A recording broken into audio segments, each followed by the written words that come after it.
সদস্য সংগ্রহে নাস্তানাবুদ অবস্থা, আর তারই মধ্যে অন্তর্দ্বন্দ্ব কাটায় জেরবার পরিস্থিতি। জোড়া ফলায় ২৬-এর আগে ডামাডোল বঙ্গ বিজেপিতে। এবার দলের কেন্দ্রীয় পর্যবেক্ষক সুনীল বনসালের কাছ থেকে ধমক খেলেন সাংসদ বিধায়করা, জানিয়ে গেরুয়া শিবিরকে কটাক্ষ করতে ছাড়ছে না তৃণমূল।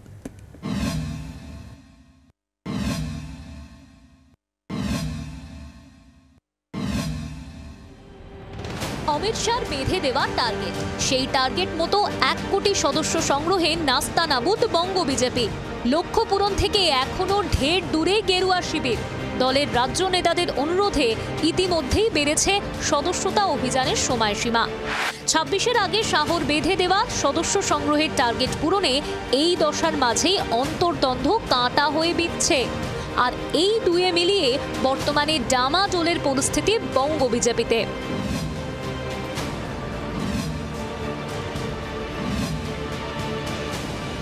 গত রবিবার কলকাতায় রাজ্য নেতাদের সঙ্গে বৈঠকে সদস্যতা অভিযান নিয়ে অসন্তোষ প্রকাশ করেছিলেন বিজেপির কেন্দ্রীয় নেতা সুনীল বনসাল। সদস্য সংগ্রহের গতি বাড়াতেও নির্দেশ দেন তিনি।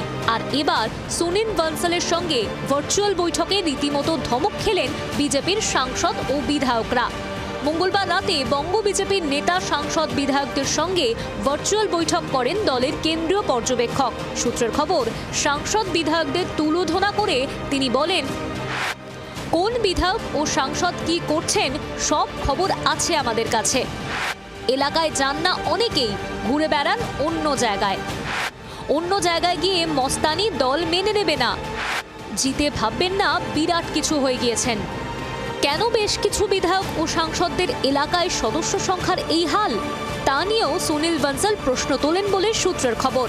গতবারের তুলনায় অনেক বেশি সদস্য করেছে, বেশ কিছু সাংসদ বিধায়ক হয়তো কম করেছেন, তো যারা কম করবে তারা তিরস্কৃত হবে, যারা ভালো করবেন তারা পুরস্কৃত হবে। এটাই তো পার্টির নিয়ম। এটা আবার নতুন কি হলো? একজন নেতা আসেন দিল্লি থেকে, কিছুদিন অত্যন্ত গরম গরম বিবৃতি দেন, তারপরে হ্যান করেঙ্গা ত্যান করেঙ্গা বলে শেষে দেখা যায় যে তারা অত্যন্ত হতাশা হয়ে গ্রস্ত হয়ে তখন বলেন যে আমাদের বিজেপির দলের রাজ্য নেতারা কোনো কাজ করছেন না, মানুষ থেকে বিচ্ছিন্ন, সংগঠন নেই, বুথের এজেন্ট নেই, কমিটি নেই। তো এগুলো তো হয়েই আসছে। রাজ্য বিজেপির সভাপতি সুকান্ত মজুমদার মোদী মন্ত্রিসভায় মন্ত্রী। সোশ্যাল মিডিয়া পোস্টে সেই প্রসঙ্গ তুলে সুকান্ত মজুমদারকে পার্ট টাইম সভাপতি বলে কটাক্ষ করেছেন বিজেপি নেতা তথাগত রায়। আমরা সামান্য কার্যকর্তা, আমাদের রোজ অত্যাচার হয়, আমাদের রোজ কেস খেতে হয়, আমাদের খুন হচ্ছে, আমাদের বোনেদেরকে ধর্ষণ করছে। আমাদের কাছে যেই প্রেসিডেন্ট হোক, নন কম্প্রোমাইজিং ভাবে এই সরকারের সাথে চোখে চোখ রেখে লড়াই করবে, আমরা শুধু সেটা চাই।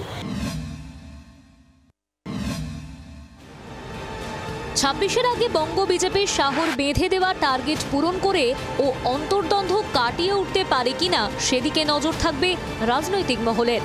মৌমিতা চক্রবর্তী ও রাজীব চক্রবর্তীর রিপোর্ট, জি ২৪ ঘন্টা। বাংলার আওয়াজ, বাঙালির আবেগ, জি ২৪ ঘন্টা।